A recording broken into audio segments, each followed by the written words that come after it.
Hola. Hello, everybody. Welcome back to another episode of KimYaps. I know it's been a while since our last one. Life has been lifing, but it's like all things. You got to come back to the places that need you there. So, in today's episode, I want to specifically talk about, I want to even say, a sentence, but rather this idea. And this idea has always been framed in this sentence that states, I'm good.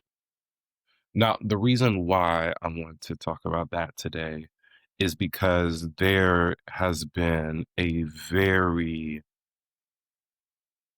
troubling atmosphere around those two words, I'm good. And truly, especially during these times, it's impacted not only the men in this generation, but usually the women. When we characterize men, we usually describe them as being um, stoic, emotionless, unavailable, um, type of psychopaths, really, if you're being frank. And now, because of the sort of rapid and uncertain way that the world is moving, it is not only become a gender stereotype, it's become a world stereotype. And what do you really do with that? I sometimes think about how I might approach one of my friends because sometimes I like to play therapist, even though I have no therapist, and be like, "Hey, man, would you work this out like that? Work this out like that. Would you do this? Um, and this will be the outcome." And they'll be like, "Dang, man, it's really good. So, are you okay?"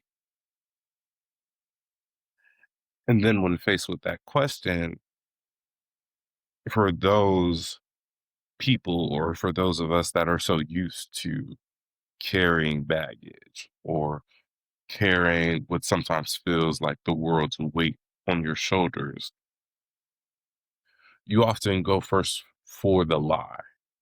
Because one of the things about people that like to carry an abundance of weight on their shoulders is that you'll force yourself to make up this figment in your mind that, man, this person's world is already so heavy.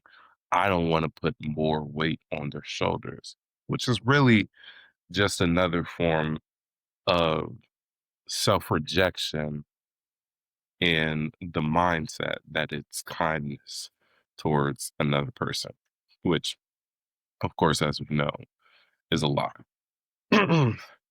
So, at the end, but that that is the nature of that thing. That is what people would describe to be the the overarching element of the words I'm good. But sometimes I'm good is true. Sometimes you really are like you straight. Sometimes you had a long day, you don't feel like unpacking, and the whole thing can kind of turn into like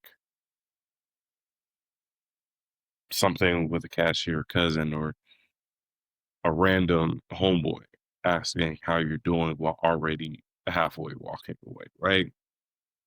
And I'm gonna address the ladies in another episode, but today I want to address the men because I feel like we have turned this term of "I'm good" into just something that people should hear and they and expect like that's the only thing that they can get. And it's not to say that that is what they deserve. Some people don't need to know if you're good or not, right? But the problem with it is that the "I'm good" represents a shield. It represents throwing a towel over a pool of blood. It's like a little emergency blanket you wrap around your chest because the truth would be too cold to bring outside. And just like I said, I know that feeling very well. I know when it feels like when you somebody asks you and they're looking at you and then you like, I'm good, I'm good, I'm good. Way too fast, right? Kind of fast where a person thinks that they got the answer, but the whole time your body is doing mental gymnastics or you're dodging a bullet of self-realization, right? Um, so let me give y'all an example. I remember when there's actually this scar I have on my hand. YouTube audience, you can see that. Spotify audience, I'm so sorry. Or Apple Music. I remember when I was a kid at the time, I had been on my mother's couch and I had been standing on it. But for some reason in my mind, I was like, I wonder what would happen if I did a backflip. And I did a backflip. I landed the backflip. But at the time, my body wasn't ready to fall back all the way. So I fell back and I landed on my mother's wine glass. And the glass scraped and went deep into my hand. It was a whole crazy situation. Things started changing colors. It was wild. And my mom had came out from the living room and she was like, "Hey, you okay?" Because I had been holding these tears in my eyes and I wasn't trying to show her my hand because I had kind of been freaking out. I w- and I was like, "Nah, mom, I'm good." And then she looked at me, "You okay?" I was like, "I'm good." And then she asked me, "Why you holding your hand behind your back?" And then I finally showed her that I had like literal hand guts like spilling out and I was bleeding all over the place. And she had to rush me to the hospital. But that is the representation of the sentence of "I'm good" because what happened? I did a backflip. It didn't go well. I had hand guts, whatever this is, all over the place. And when somebody was asking me that cared about me if I was okay, I refused to tell them as a form of a shield from the truth for whatever reason at the time. Mind you, I was like 10, right? But that is also what we do in regular society. You might be going through heartbreak with your girl because you're so used to holding the end when your homeboys ask you, "Hey, blood, you good? Woo, woo, woo." You hold it in instead of bringing out the truth. And one of the things that many philosophers, and especially in the Bible, they talk about this a lot. Idle mind allows for so many transgressions. There are so many things that can come when you only allow yourself to be alone in a situation, or even just in general, right? And one of the things that's interesting to me is how boys and men learn the sentence, right? Because nobody had to like sit us down and formally teach it. A lot of us absorb it. You pick it up in the room, you pick it up in the house, you pick it up in the locker room, group chats, church hallways, barber chairs, even in the way that some unks or older men will answer a question with one sentence and chit and keep moving like the whole inside of them is not calling for backup. Like we romanticize some of these things like I'm as good as I can be, young blood. Like, we don't actually know what that means. What do you mean you as good as you can be? What's happening? But Unc is so used to carrying things on, the way of life and the repetitious nature of pain, that it's so very rare that he exposes how he's feeling. And especially that within men, right? Because we start learning certain things like how composure gets rewarded. You start learning how being easy to manage is useful. You start learning that if your face stays still enough, people will view you as being somebody that's strong. And after enough years, that sentence starts turning into a little apartment. And you live there, you decorate it. You have your bed, your furniture, your TV. You might be playing Michael Jackson, we, he, right? You pay emotional rent there. Now, every every feeling that you have has to come knock on the same door and hear the same reply. And eventually the house gets lonelier and lonelier and lonelier. And because you're not addressing those feelings, they stop coming through. They start getting muted. And all you're left with is this house of turmoil that you built that you no longer know how to escape because you never opened that door. So let's break it out, right? I'm good. Lonely. I'm good. Tired. I'm good. Confused. I'm good. Embarrassed. I'm good. Depressed. I'm good. The idea of quietly unraveling, but still being active on social media, posting random, what's it called? IG notes. I wonder if you do and stuff like that. That kind of life that you're currently living will become too expensive. And I don't want this episode to feel like one long movie. Mind you, this is the first time back, and I'm now just talking to y'all for the first time again. But something I've been researching in the background of this episode is about this area around men's mental health. And because as a society, we're so drunk on the illusion of the false version of stoicism, because I would say actual stoicism is good because it causes you not to become so emotionally lenient, so reactive per se, and to understand that the world works in a certain kind of way. But what I'm talking about is the hiding of oneself from the world. Now, let me read this. The National Institute of Mental Health says men are less likely than women to have received mental health treatment in the past year. And it also points out that distress in men can come out through anger, irritability, sleep problems, alcohol or drug misuse, flatness, risk taking, egg stress, and hopelessness. Not only the version of pain people accept to recognize right away. Now, when you hear that and you're a dude, you're kind of like, oh,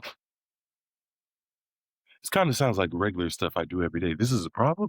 Like, it's weird because part the weird thing about this generation, just in general, is that there is a attack on masculinity. And not in the sense of like, oh, they're taking our places, they're taking our jobs. No, not in that, but the idea of a man not being a man, but a man conforming and building up himself as a human being is being looked at as something that's primarily negative. And he's told to lean more, more into what one could describe as feminine traits. And it's odd, but the what the Health Institute said here matters because if they are right, and I believe that they're right, past the bias of how I feel about the certain times that we have going on, men are now speaking in symptoms while everybody around them are waiting for something that's not fake. One dude can look fine because he shows up to work. One dude will look fine because he's cracking jokes. He, ha ha, right? So one thing could look fine because he has enough juice to flirt, post, hoop, smoke, joke, lead, produce, and perform. But the whole time, his sleep is off. His chest is tight. His patience is low. His joy is thin, and his mind has been pacing for weeks. And that is a part of the complexity of the men in this generation. A lot of us are overexposed and underprocessed, also underproduced at the same time. Too visible to disappear, and yet too untrained to articulate what's really going on the inside. And we have language for branding ourselves, selling ourselves, trying to style ourselves, and defending ourselves and curating ourselves. And we have honestly no language for saying even this. This is a representation. We have less language for saying that, hey, look, I'm sad and going through a lot right now. There's a lot going at home. I don't know how to feel about me and my mom arguing in the home. I don't know how to feel because I feel like I'm being crushed down by society. I don't know how to feel because of the relationship I currently have with my father. I don't know how to feel because everything's weighing down on me. We It is so rare that you hear that from a man because that's not what we've been trained to do. We've been trained to love the idea of war, of blood and glory. Whereas when it comes to things like true philosophy and truly expanding one's mind, we adore the idea of those things, but we never make them concrete in our lives because we know how to stay in motion, right? We know how to be impressive. We know how to be useful, but a lot of us never learn how to be honest. And it's funny, like, keep on going back to this generation, but a lot of men, especially during this time, we have sort of become, become like the girls. There's one trend. It's not necessarily a trend anymore, but it's become more of a permanent statement for this year. Who's gonna be the men? Like we have sort of become the girls of this generation, like posting thirst traps, looking for emotional validation in our when we post the IG note, putting our feelings into one of those like little cards, say, "Oh, if she don't love me, yada yada yada," and posting to be like, "Yeah, emotional availability." Like it's weird. It's weird how we've turned into that. The the beauty concepts for men have changed. The over curated, over manufactured nature of us has not only become something that we desire, but it's also become normalcy, which is very weird. And I won't say it's the first time that this has happened, but because there is nothing new under the sun, I've never seen a generation of men so attentive at wanting attention. And it's just weird how now that we've kind of destroyed certain concepts about uh, men's masculinity, we have now put it in them. Okay, we're going to kill this version of your masculinity, but you're going to learn how to be a man socially. So you're going to have online masculinity, but in real life, oh no, like it's weird. Like I was looking at this research the other day. It was talking about how some abnormal numbers, like 56 or 75% of men in Gen Z uh, don't approach women in public or are more comfortable approaching women socially than in public, which is wild to me.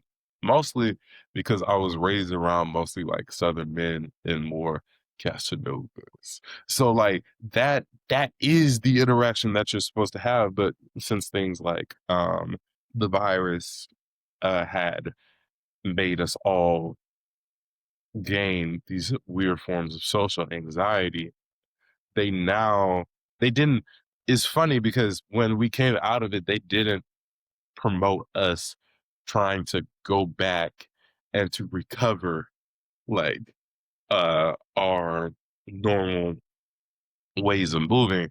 They told us, okay, since real life doesn't really exist because you kind of like spent 4 years without people, we're going to make everything online and you're going to forget all that real stuff because real life isn't real. Social media is real. And then you start getting everything that we have now. People developing these rapid, crazy versions of what would I say?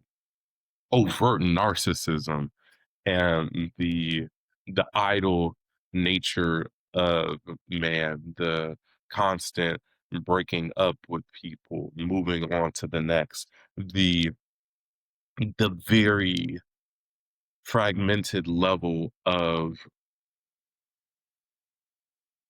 how would I say the fragmented level of awareness about something being special, something being kept, something mattering. Like there is no there is no view for that anymore because everything's dopamine strikes, on to the next, and nothing is solid, nothing is concrete, everything is sporadic. And that truly is dangerous way to live.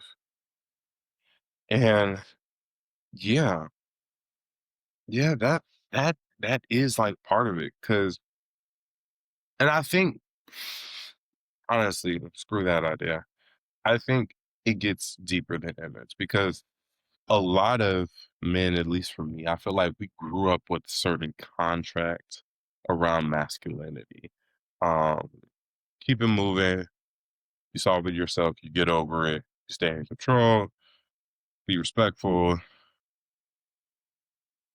not never not ever saying don't become the emotional burden in the room, but this weird repetition of saying, don't show your emotions until your emotions eventually die. Right? Next note. So a recent systematic review found that traditional masculinity norms significantly deter men from seeking mental health support. And a Hue review, they found similar patterns, especially around self reliance, emotional restraint, self control, and the feeling that self help seeking cost a man some part of his status. That is a very weird concept. Because what do you mean me trying to take care of myself makes me less than a man? Because now a man can want help and hate what asking for help makes him feel like. He can want closeness, but feel allergic to exposure. He can now want somebody to really know him and still feel a rush of shame the second the conversation stops becoming funny or joyous and starts becoming real. And if we look at it, it's everywhere. It's in relationships, friendships, the church. It's like even now they're doing the same thing that they do all the time with the Bible when it fits into their mold. They're using certain scriptures to produce a certain message that doesn't even get the whole context of what the Bible may be saying. The idea of submission for man under God has been erased because now man is trying to put God under submission when it comes to their emotions. They'll use verses where David was talking about, I come boldly to the throne of God, but it doesn't talk about how we're supposed to cast our burdens and our worries to the Lord. I've seen a lot of my Christian brothers and sisters, they have this weird preconceived notion that we're supposed to be thugs all the time, when really, if you're reading the Bible, it outlines how we are supposed to be people that lean not on our own understanding, that cast our burdens to the Lord, that understand that the Lord is the shepherd and that we are the sheep, and that we are not even worthy enough, but matter enough to be taken care of, that we're worth it enough to die for. And I think because there's been such a switch in the idea of, specifically still referring to men, of how we carry ourselves, we have now lost the plot, right? Because I think a lot of us are still carrying that idea of the split. Because one part of us, we want the healing, but we also want control. We want to be able to say the truth, but we want to be admired by the public for being taintless. We want to be spotless Herculeses. When in truth, the trials are what made him what he was. And part of us, some of us, are tired of the act, but we don't know what it means to live without it. And that is why that on good sentence is so corruptive, because it becomes maintenance language, image maintenance language. It becomes PR. It's like we're doing PR to people, well, sometimes people that don't even know it. For but the question then becomes, for what? What are you doing this for? Who are you trying to prove to that you're okay? Why do you find it to be why is it smarter for you to build this house of your emotional and probably childhood and personal trauma, and to say, hmm, this house is where I'm going to keep all my emotions. And I'm never going to open that door. And I'm never going to sleep in the bed in that house. And I'm never going to eat the food in that house. But this, this will be my house. Excuse me. Yeah, that's how they got their voice. That Atlantic voice. Woo. Oh, that's smoking. Nah, but you build this house and you never get to live inside of it. You have a bunch of clutter that you refuse to pick up. People are telling you, hey, I can help you clean up this house. Just let me. And you'd be like, no, no, I like it the way it is. I like my clutter being here, here, or here. Because the truth of the matter is, because you have built this house, because you have built this fortress that you really can't even live in, you don't know what would happen to you if you stepped outside of it, if you sold that house, because then you would be homeless because you don't know what peace looks like. And I just tricked you with that sentence because you in your mind, you say, hey, if I get rid of all the stuff in that house, that means I have to get rid of the house too. No, it simply means get rid of all the clutter, address the things you didn't want to address, that big old that big old poop stain on the wall that's been stuck and on there for years. Scrape it off. It's gross. Nobody wants to address it, but scrape it off. Paint over it. Get new walls. But you have to address it. You can't let your trauma and pain sit. There is a certain time you can do it, yes, but you have to do it. Not for anybody else, not for your daddy, not for your mama, not for your auntie, not for your weird uncle, for you.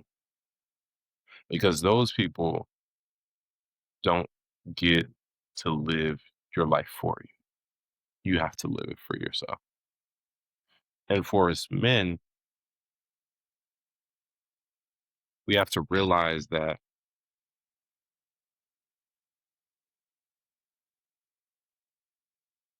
using the sentence of I'm good as a form of survival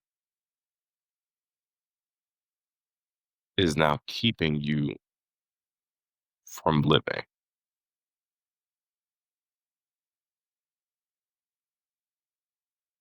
And that's my statement. I just want y'all to realize that I'm good is too small. Too small for grief, for exhaustion, for confusion, too small from the actual pressure that you're under. Too small for the father wounds, money, stress, desire, spiritual warfare, loneliness, identity fatigue, disappointment, and the whole complicated weather system of being a man and trying to stay upright in a time like this. It's too small. And that's why the work has to start right now with refusing to reduce your inner life to a sentence that keeps everybody comfortable while you stay hidden. Maybe it starts with a pause, a better answer, having a conversation, picking up that phone with somebody that you refuse to talk to. Maybe it starts in a prayer, a journal. Maybe it starts with actually having courage to admit that functioning and being okay aren't the same experience. And that's the episode. If this one hit you, let it knock you out like Mike Tyson. Don't turn it into content too fast. I want y'all to sit with it. I want you to ask yourself, what words are you using? What sentence are you using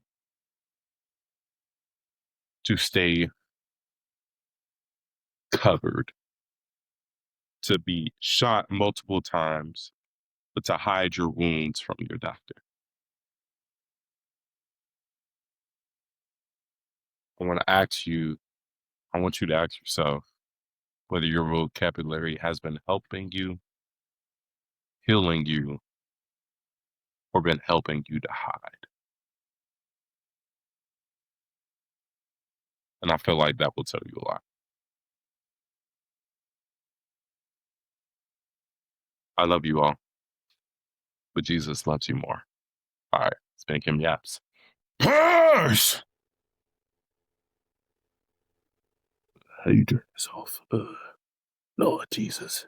Young blood, I ain't got it like I used to, huh?